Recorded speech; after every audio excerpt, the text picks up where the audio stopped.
Hello, friends. Welcome back to Judiciary Legal Solutions. If you are new, please subscribe and share.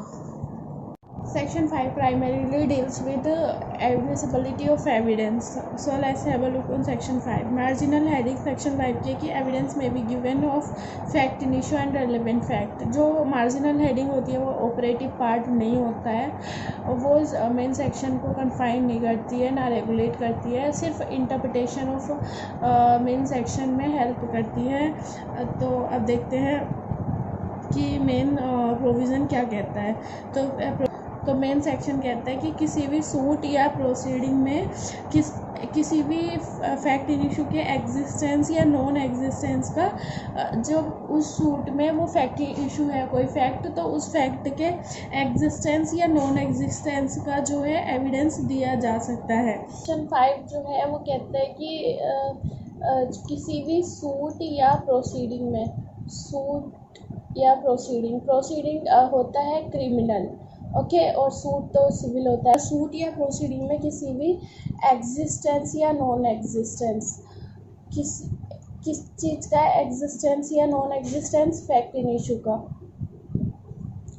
Non existence और fact in issue का evidence दिया जा सकता है, या फिर रेलेवेंट फैक्ट का एविडेंस दिया जा सकता है जो कि रेलेवेंट डिक्लेयर किए गए हैं from section 6 till 55 of Indian evidence act. तो इससे हमें ये पता चलता है कि इंडियन एविडेंस एक्ट मैनिफेस्टली ये डिक्लेयर करता है, इनेबल पार्टी को इनेबल करता है कि वो एविडेंस दे सकते हैं रिगार्डिंग फैक्ट इन इशू या फिर रेलेवेंट फैक्ट.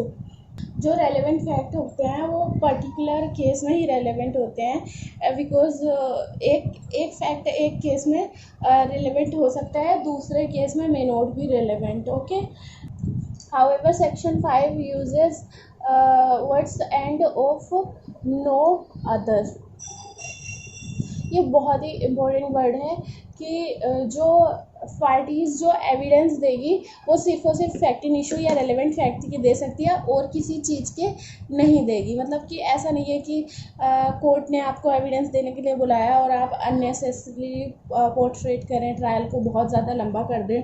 आप कुछ से कुछ एविडेंस देते रहे हैं कि 10 साल पहले ऐसा हुआ था और ये हुआ था और मैं ये खाता हूँ, लाइक जो इर्रेलेवेंट है. अगर वो चीज़ें रेलेवेंट है तो आप दे सकते हैं, लेकिन जो इर्रेलेवेंट है वो चीज़ों का आप एविडेंस देने के लिए बैठ गए, जिससे कि कोर्ट को एक तो ट्रायल को लंबा किया जाए, और लोग की लैंग्वेज में ये भी कहते हैं कि ट्रायल को लंबा करने पे कि justice delayed is justice denied. Okay, तो एक तरह से डिनायल ही हो जाएगा यहाँ पर.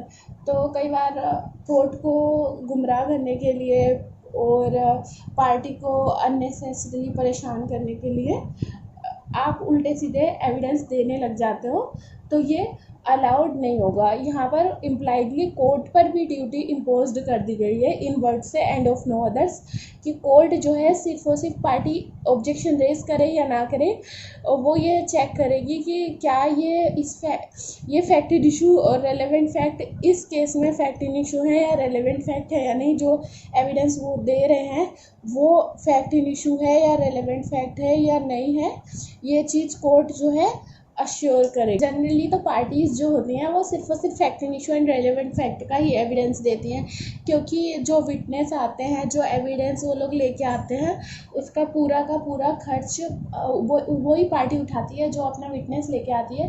तो जनरली पार्टीज़ भी जो है अपना उल्टा सीधा नुकसान नहीं करेंगी, वो fact in issue and relevant fact का ही एविडेंस देंगी. लेकिन कई बार ऐसा होता है कि वो खर्च उठाने से ज़्यादा उनका बिलीव होता है अपोजिट पार्टी को अननेसेसरी परेशान करना, तो उस केस में वो जो है fact in issue and relevant fact के अलावा भी एविडेंस दे देते हैं.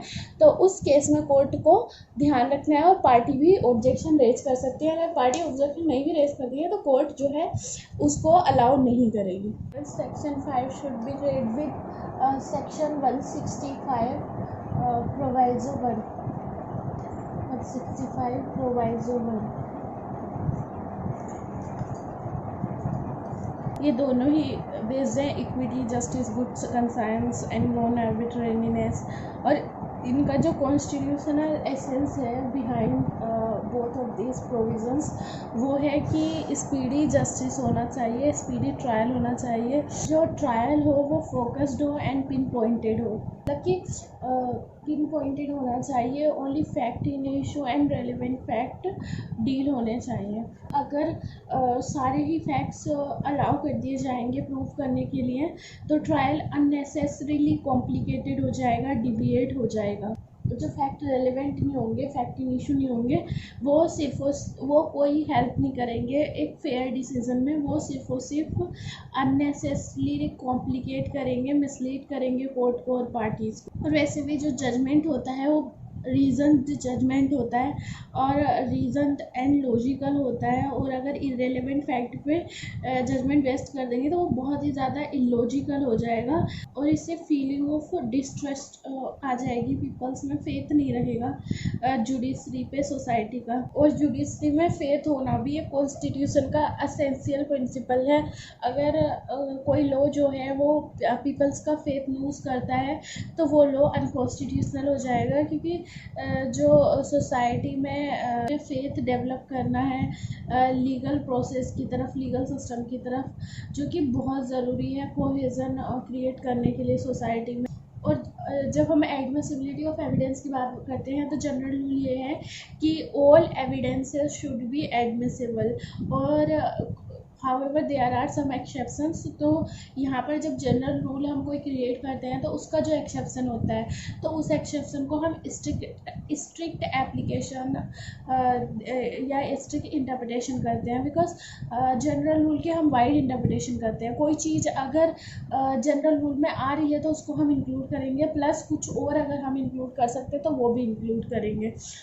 और एक्सेप्शन में अगर कोई चीज़ आ रही है तो सिर्फ वही इंक्लूड करेंगे, और कोई चीज़ ऐसी है जो एक्सेप्शन में भी नहीं आ रही है और जनरल रूल में भी नहीं आ रही है तो उसको हम एक्सेप्शन में ना डाल के जनरल रूल में डाल देंगे। यही होता है strict interpretation of proviso. Admissibility of evidence को हम यहाँ 3 प्रोस्पेक्टिव 3 स्टेजेस के से देख सकते हैं। पहला जो स्टेज आता है या क्वेश्चन आता है वो आता है कि वेदर दी डॉक्यूमेंट्री और oral evidence allowed will be allowed. यहाँ पे क्या होगा, आंसर इसका होगा कि जो फैक्ट प्रूव किया जा रहा है वो रेलेवेंट फैक्ट है या फिर फैक्ट इन इशू है, और इसका आंसर हमें मिलेगा section 5 red with section 165 proviso 1 and section 136 red with section 104 में। ओके, कि अगर फैक्ट रेलेवेंट होगा या फिर फैक्ट इन इशू होगा देन ओनली दैट ओरल और documentary evidence would be allowed.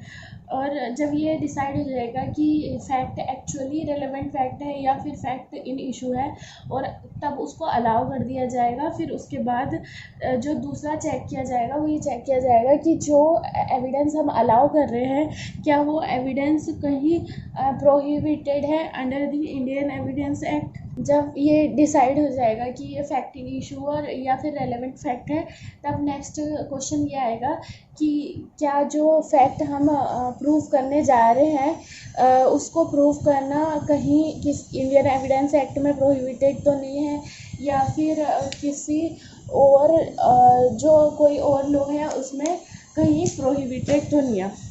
और इसके लिए हम एग्जामिन करेंगे सेक्शन 61 और टिल 90 एंड 162 टिल 164 दूसरे लॉज को भी देखेंगे। और इंडियन एविडेंस एक्ट में हम देखेंगे सेक्शन 25 में प्रोहिबिटेड तो नहीं है, 26 में या फिर 121 टिल 131 में या फिर 133 या फिर CRPC के 164 139 में कहीं प्रोहिबिटेड तो नहीं है।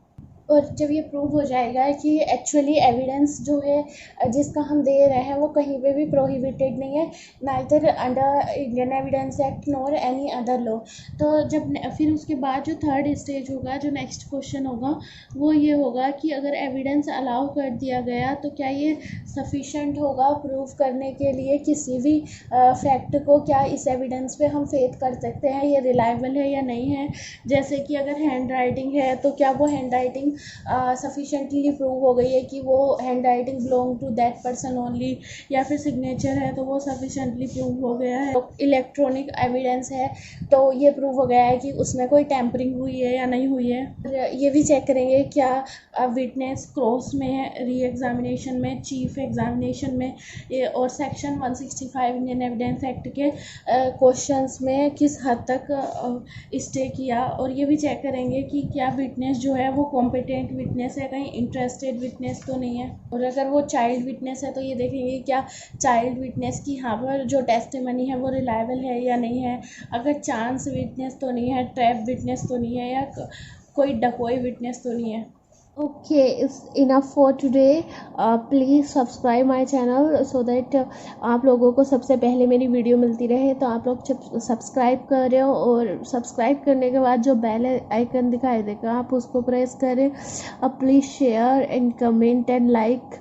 आप लोगों का share, comment, like and subscribe भी मेरे को मोटिवेट करता है फर्दर ऑन अच्छी वीडियो बनाने के लिए। बहुत मेहनत लगती है एक वीडियो को बनाने के लिए और उसका फ्रूट होता है आप लोगों के share, subscribe and like and comment. Okay, bye.